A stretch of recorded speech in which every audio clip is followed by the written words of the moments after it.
So here we have Africa, the second edition, Africa II, I guess you could call it, because that's actually what it says on the SCS specific rules, game specific rules. I've printed out, instead of using the 1.7 which came with the game, I printed out the 1.8 version of the rules from September of last year, and thought I would give this a try. I haven't played any SCS games before. My understanding of them is fairly minimal. I have played, or dabbled, I should say, as opposed to actually played, some of the OCS series, which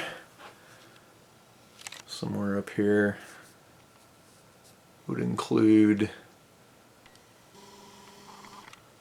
there's Reluctant Enemies. That's the only game of OCS I've actually played, even though, as you can see, I've got Korea, the Blitzkrieg Legend, Tunisia 2, which just came in the other day, DAK 2, DAK 2, if you will, and Beyond the Rhine.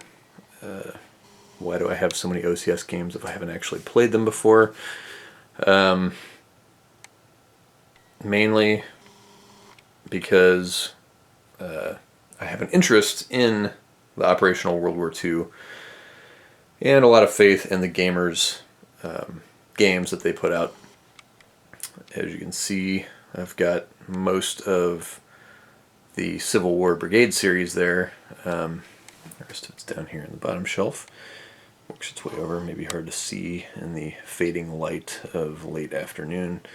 But I've played a number of the CWB games and generally have enjoyed those. Dean Essig does a great job with his rules and puts together some very, very heavily play-tested and usually well-written and well-refined rules. So the OCS, I've kind of purchased a lot of these as they've come out, just because, as is in the case of DAK 2, trying to find it in the secondary market is going to be expensive.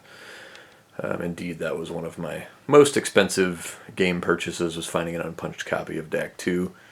It runs for about $200 in the secondary market.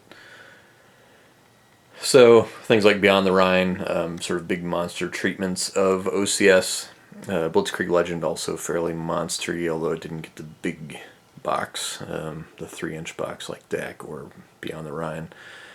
But those get expensive in the secondary market, and they tend to sell out, so particularly if it's a popular subject.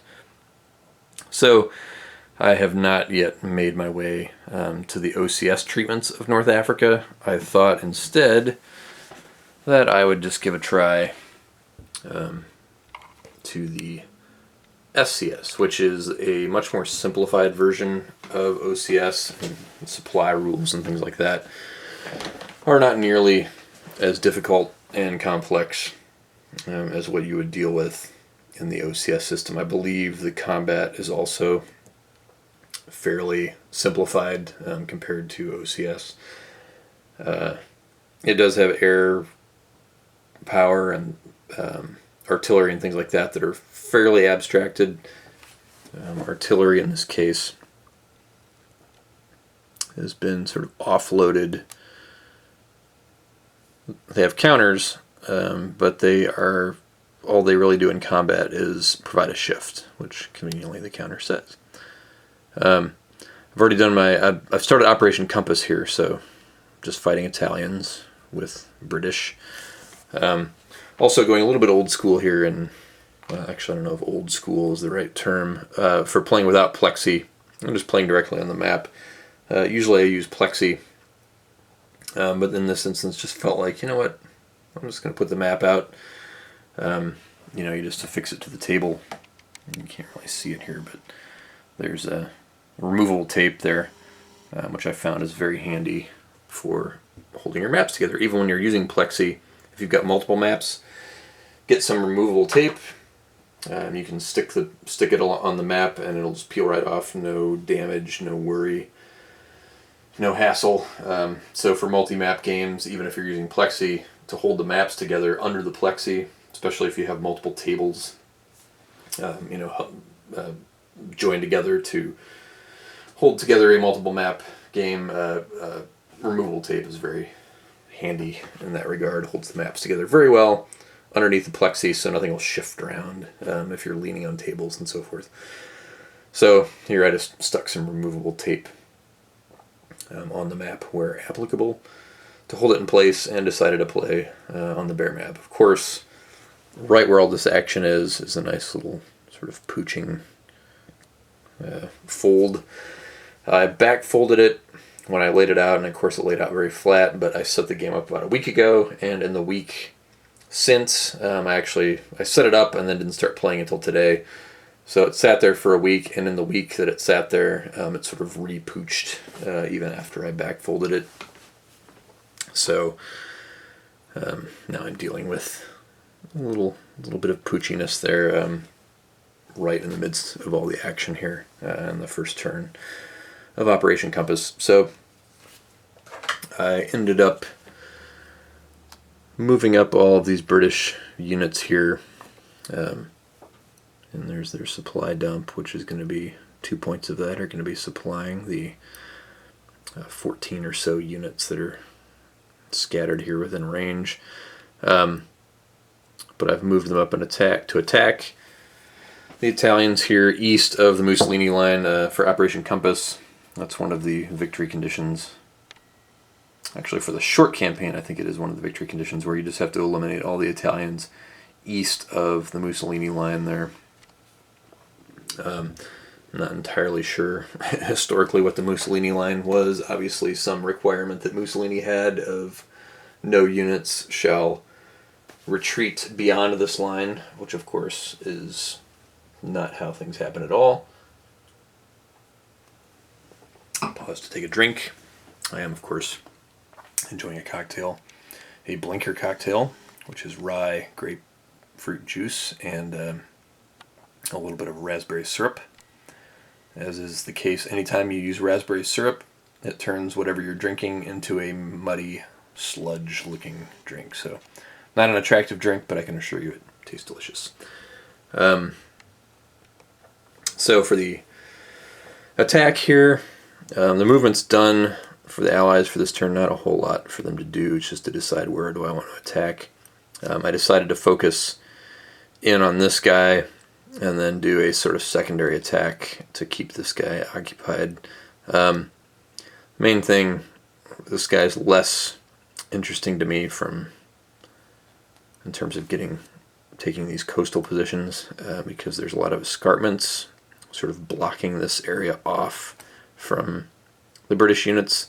So my way through to the coast is kind of in this gap here. You've got escarpments over here, escarpments here, which are prohibited terrain. So you've got a limited gap here to sort of force your way through.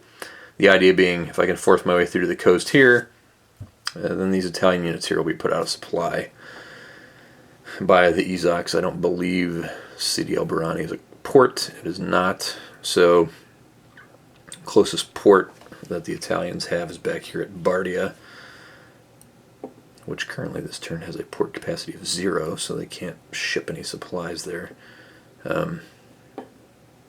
So the Allies are going to be... Tobruk, fortunately, for the Axis, has 2 port capacity this turn, so they can ship some supply from Tripoli into Tobruk. There's already some there.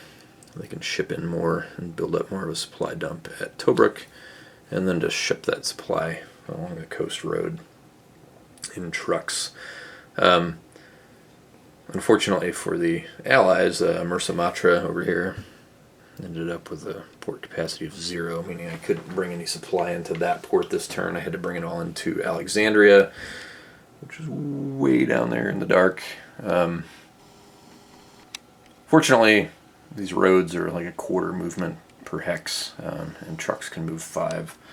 so I can just kind of truck it in if I need to, but it would be nice to be able to just ship supply, excuse me, ship supply directly into Mursamatra for the turn. So what I'm focusing on here, and this is the first time I played this game, so I really don't have any idea what I'm doing. Moving in the main attack on these Italian units here. Got 6 strength points in a box, which is doubled to 12. And as you can see, I'm already struggling with the pooching map here. But I have O'Connor here. He'll give a shift for combat. And then he's bringing a number of infantry. 6 points worth of Aussies with him. Another 6 points worth of Indians. So you've got 12 and 12 with 9 points and another 3 points of British there. So you've got 24 points against 12, which will give us a nice 2-to-1 roll, plus a shift for O'Connor. That gives us a 3-to-1. And I don't believe O'Connor gives any other benefits beyond that shift. But let's double check. I probably should flip a light on, since the one light that I have is really just emphasizing how dark it is. The problem with this camera is that the overhead lights that I use, which are these track lights on a dimmer switch, those sort of halogen track lights on a dimmer switch, cause my camera to kind of flare out with a pinkish hue, which is kind of annoying. But so I try and use natural light when I film during the day whenever I can, but because it is about 7 o'clock, it's just getting a little dark in here. So we'll have to go with the pinkish, sort of constantly shifting color palette with the overhead lights. Let's look up O'Connor, his special rules. He has identical rules to Rommel, so he's does the piggyback movement where he moves everyone around. He can conduct overruns even if he's in an EZOC, and I'm not doing an overrun here. I'm doing a straight up attack. Yeah, if he's stacked with any units attacking a given hex, he gives a shift to the right. So that looks like all there is. So we have a 3-to-1 attack. We roll 2 dice. The old dice tower. We roll an 8. On the 3-to-1 column is an A1, D2, R1. So it looks like the attack, I'm going to read up on my combat table here. I believe that is attacker loses a step and defender loses 2 steps and retreats a space.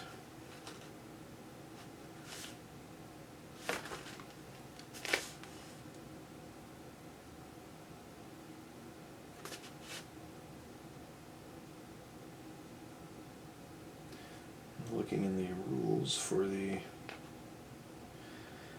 explanation of combat results. There we go. So, yep, number of steps lost, and then R, number of hexes retreated. So,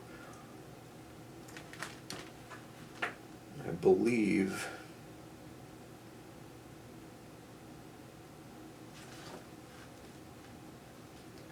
to see if there is a requirement when you lose. Yep.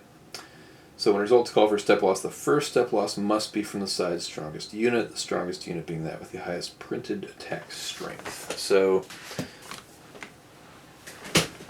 in this case, I believe my strongest unit was the strength 9 armored unit. Loses a step. That hurts because that's a 5 strength point loss.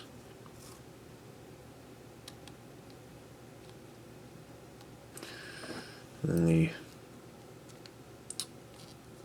strongest defending unit is this Italian armored unit.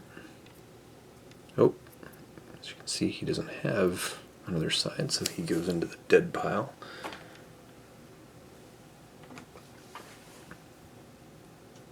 And the camel unit is all that's left. And he has to retreat a space. I don't believe the box can prevent them. And I believe it's immediately destroyed when I enter the hex, because the box, defender ×2, but this was open terrain, so he will retreat a hex to there. The box is destroyed. And I should probably look at the advance after combat rules.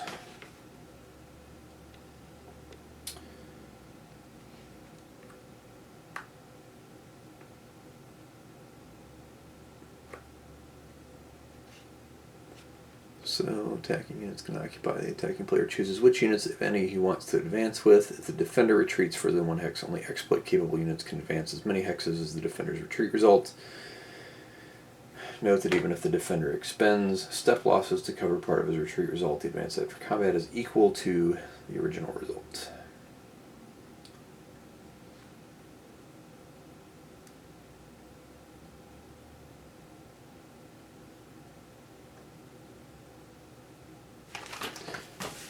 So you can advance up to stacking limits. I think I'm going to advance the infantry and leave my exploiting armor, my damaged exploiting armor unit, back. Also move O'Connor up there.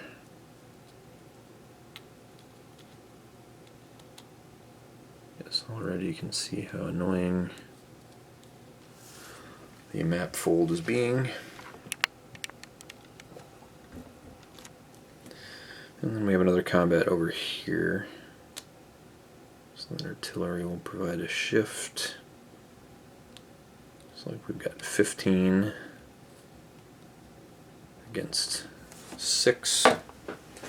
No, this game does not round in favor of the defender. So something like 15-6, which you would think would ordinarily be a 2-to-1, might actually be, yep. So that's 2.5-to-1. Using the game's rounding rules, you round 2.5 up. So a 15-6 is actually a 3-to-1 instead of, I'll move this out of the way so the shadow is not blocking the units, since the light's behind the camera there. So in this case, a 15-6 is actually a 3-to-1. Now the artillery should give a shift. Let me double check those rules for artillery.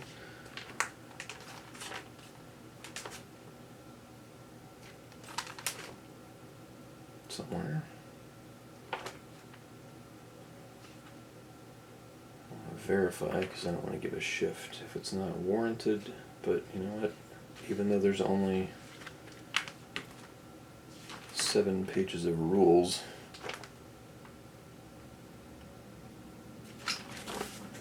might be in the Africa specific rules for artillery. Move and stack and or supply look into their unit, can contribute their defense strength. Their primary function is to provide column shifts for offensive and defensive combat. Yep, so that will give a shift. So we're at 3-to-1, so that gives us a 4-to-1. Roll 2 dice. We roll a 9 on the 4-to-1 column. It's a D2R2. So this guy loses 2 steps. But he is a 2-step unit, meaning he is destroyed. And he retreats 2, allowing all 3 of these exploit units to actually advance 2 hexes. And they were here, and they would advance first into the attacker's hex, and then it looks like, interesting here, you can see the terrain here, that these escarpments are all along that side. And then if I were to advance here, you can see there's an escarpment there, which I believe means I can't attack into this space, but I could move along the track to there. So if you had somebody defending this hex, I can't attack across it. But let me look at the, yeah.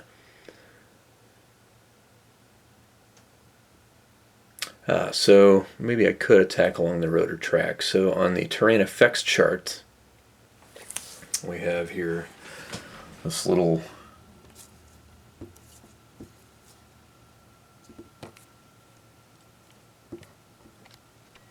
for escarpments. You can see for movement, escarpments are prohibited.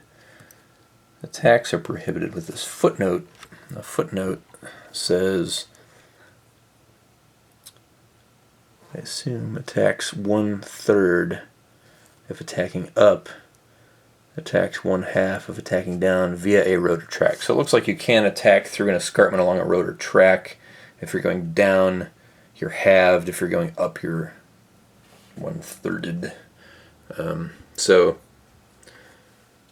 So I think I will move into this space. Otherwise, it would feel like if I couldn't attack there, they could move a unit here, and that would sort of be a cul-de-sac for me that I'd be stuck in, because you can see there's more escarpments here with no track. So this is kind of a very limited hex in where you can move in and out of.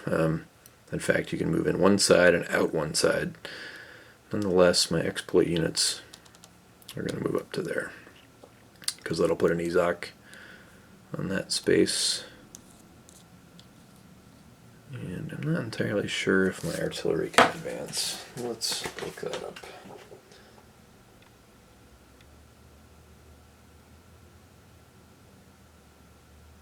Yep, can advance after combat with their stack. So they will bring the artillery. Well, the artillery would go to there. I don't necessarily think I want to leave it alone. The camels could make a run for it. I'll leave that armored unit behind and move those guys up to there. So that is our first round of combat for this game. Looks like we've destroyed 2 Italian units and are in danger of cutting their supply. I don't believe for supply purposes. I don't know if Ezoks cancel each other out. Free of enemy units and Ezoks between each unit. Non-negated Ezoks.